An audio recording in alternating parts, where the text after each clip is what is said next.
The Sentinel Mindset. The OPP, also known as the Ontario Provincial Police, they just ratified a 4-year deal to become the highest paid service in the province. Now, we're going to be jumping into, ladies and gentlemen, and finding out exactly what the OPP is getting paid. For those of you that are looking for careers in policing, this is going to be a very, very informative episode. In previous episodes, we have actually highlighted what every service gets paid in Canada, for the most part, but specifically focusing on Ontario and all the services there. Now, that's important for you to know because, you know, as we've stated in past episodes, it's going to be the detrimental factor for you making that decision if you're factoring in housing, if you're factoring in cost of living, and so many other variables. But why not do an update here? Because the last time we had a check here on what police services made, the OPP was well beneath what you're about to hear right now. I think they were hovering at around $109,000 as a first-class constable, and you do need 4 years to get to a first-class constable. But before I tell you what this new deal is, I want to just say this. In our last episodes, where we were actually stating what the dollar value is for police service, I was going through the comments, and I could not believe, and I mean, I'm being dead serious now, I could not believe how many people were saying they don't deserve that. Police officers are overpaid. Defund the police, and a whole bunch of other things here right now. And again, I want to just ask this question to you. When you are in trouble, who are you going to call? It's not going to be the Ghostbusters. Who are you truly going to call when maybe you're witnessing a domestic abuse in a household? Or if your vehicle is stolen, or if someone has broken into your house, or if you are involved into a fight, who are you going to call? If you notice a person that's about to stab somebody else, potentially your family members, who are you going to call? And if the term is, or if the wording is 911, then you've just called the police. So now, Officer John, Officer Mary, attend this situation here because you called them for help. And now they're going to put their life in harm's way, in danger, because that's what they signed up for. They're going to do that for you. So think about it. When you say they're getting paid too much, really, I think the rates that the police service are getting paid, which is in the 6 figures right now, is not enough. That's just me personally, because what is the cost of life? Have you guys ever thought about that before? What do you put as the value of life? If I'm going to stand in as a protector to protect your life, what is the cost of that? Now, a lot of these men and women do not do this job because they're doing it for the pay. They're doing it because they want to help. That's the number one motivation. That's what's called inspiration. That's what's called motivation and passion. When I wake up in the morning, I'm motivated and led by one thing, and that is to help other people. And I do that through our organization, and I do that through the movement that we're trying to do in the security industry. However, when someone just goes through their years of life out of school, you get that pressing question, what do you want to be when you grow up? When you get all that and you lead towards something like a career in policing, firefighting, as a first responder, EMS, you're doing it because there's something inside you that connected from a young age that wants to help others.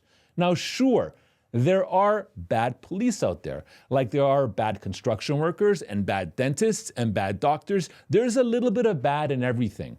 But that does not mean the majority is there. We have talked to countless police officers, countless first responders that have the most incredible hearts, that they would do things that you would dare ever not do. They're there to help. And I'm trying to tell you guys right now that when we hear these rates, the reason why I spotlight them is only for one reason. One, to inform people, because we want to see the police movement grow. We want to see first responders grow. But you have to understand here, when you have a job that basically deals what they deal with, they're not the same jobs as what you have. They're not a 9-to-5 job. They're a very different job where at any given moment, at every different time, something can happen. They could walk into some buddy that may have just been murdered. They can walk into an environment where there's a hostage. They can walk into environments where there's terrorism. There could be anything they do not know. And the reality is, they do not know if they're going back home at the end of the day. But you may. They don't. So I just say this because I want to just provoke a little bit of thought here when we're looking at, attacking or hating or doing any of these things. Just consider that they're putting their lives in front of yours to make sure that you are safe.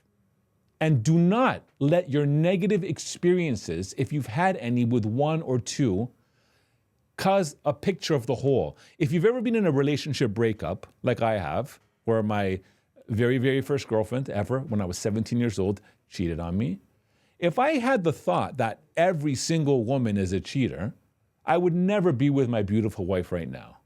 I would never be there because that would be the thought programmed in my mind. So I just encourage you to have an open mind that these individuals are exactly like you and me. The only difference is they have a uniform on and they're there to protect.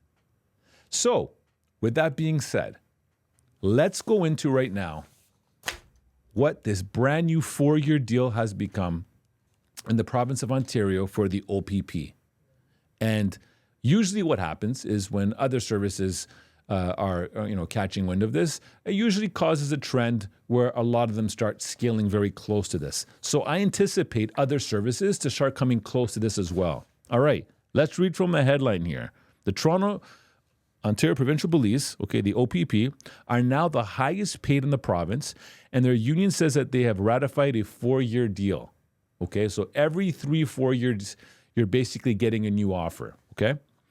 This contract covers 2023 to 2025, and the officers will see raises of 4.75% retroactive to the first year of the deal. Now, for those of you that may not know what that means, let's just say that your contract agreement ended in 2019, and now we're at 2024.